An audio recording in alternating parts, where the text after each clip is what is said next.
The illusion of free will is like a veil that, when lifted, reveals a reality that challenges everything we believe about ourselves. Sam Harris. Have you ever stopped to consider if your choices are truly your own? If each decision you make is genuinely free?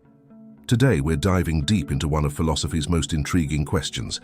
Is free will real, or is it merely an illusion? Welcome to a fascinating journey through the world of philosophy and neuroscience. We'll explore the revolutionary ideas of thinkers like Sam Harris, who argue that free will might be nothing more than a convincing illusion.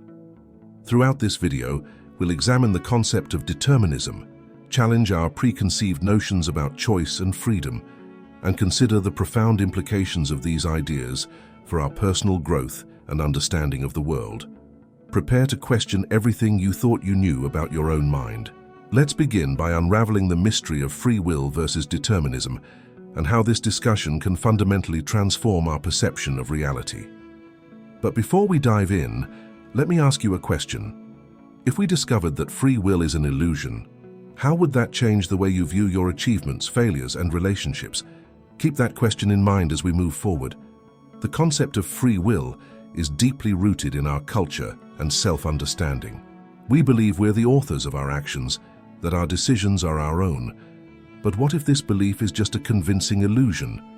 Sam Harris, neuroscientist and philosopher, argues exactly this in his book, Free Will. Harris proposes that our actions are the result of prior causes over which we have no control. Think about it. Did you choose to be born? Did you choose your parents, your genes, the environment you grew up in? All these variables shape who you are and, consequently, the decisions you make. But before we delve deeper into Harris's ideas, let's take a step back and examine what we really mean by free will. Traditionally, free will is understood as the ability to make choices independent of external constraints or prior causes. It's the idea that, given a set of circumstances, we could have acted differently.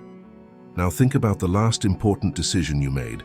Maybe it was changing jobs, starting a relationship, or adopting a new habit.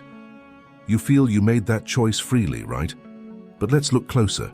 What led to that decision? Your values, past experiences, emotional state at the time, advice you received, your genetic makeup. All these factors influenced your choice. And you didn't choose any of these factors.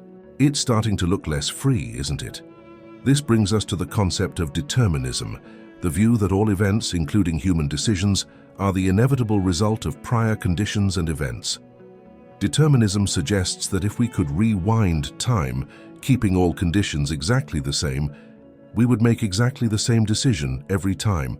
But wait, you might be thinking, I feel like I make free choices all the time, and you're not alone. This sense of agency, of being the author of our actions, is incredibly powerful and convincing. It's an integral part of how we experience the world.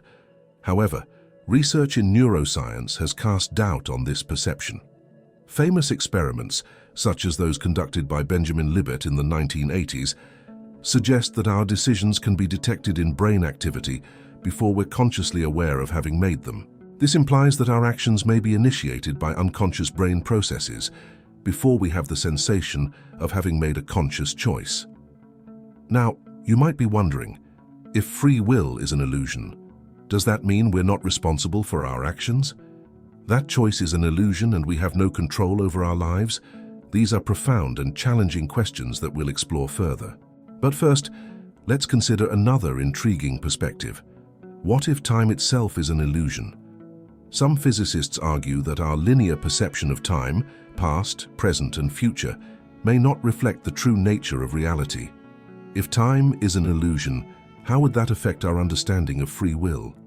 This idea that time might be an illusion leads us to question even more deeply the nature of our choices and actions. If all moments exist simultaneously, as some theoretical physicists argue, where does that leave room for free will? But let's return to the question of personal responsibility. If free will is an illusion, as Sam Harris suggests, does that mean we're not responsible for our actions? This is a crucial question, especially when we think about personal growth and development.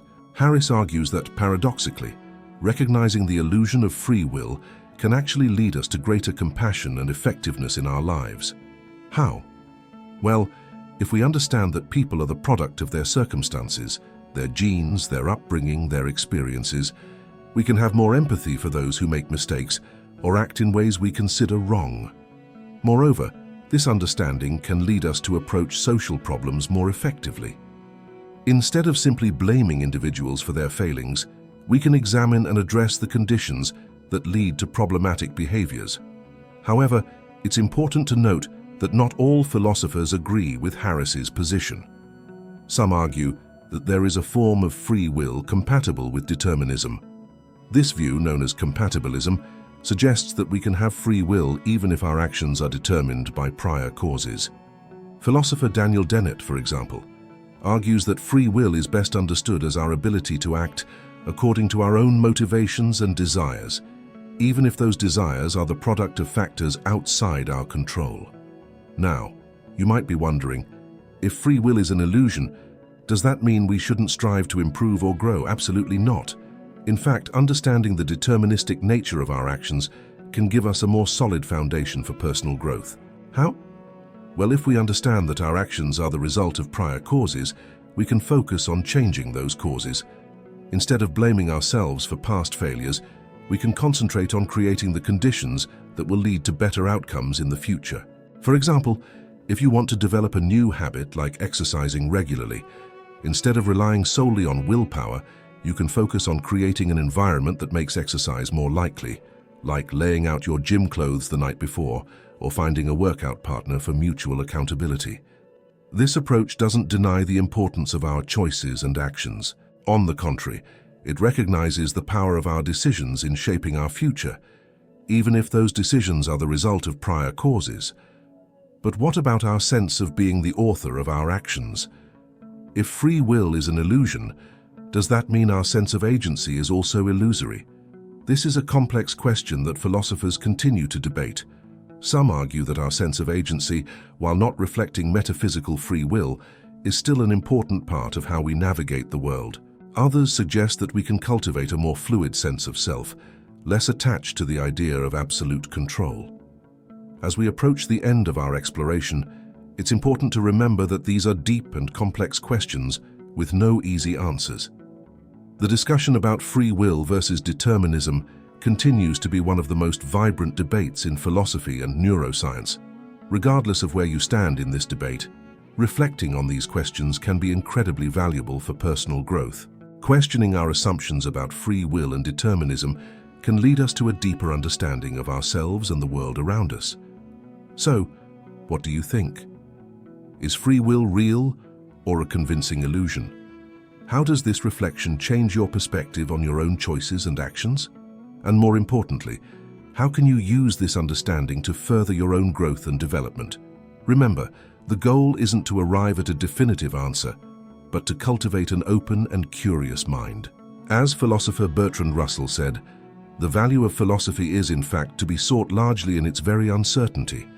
As we continue our journey of personal growth, perhaps true freedom lies not in metaphysical free will, but in our capacity to question, reflect, and evolve our understanding of ourselves and the world.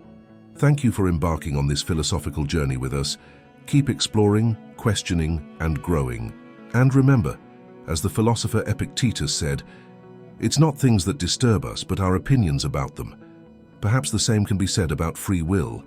Until next time, where we'll continue to challenge our perceptions and expand our horizons. Keep your mind open and your curiosity alive.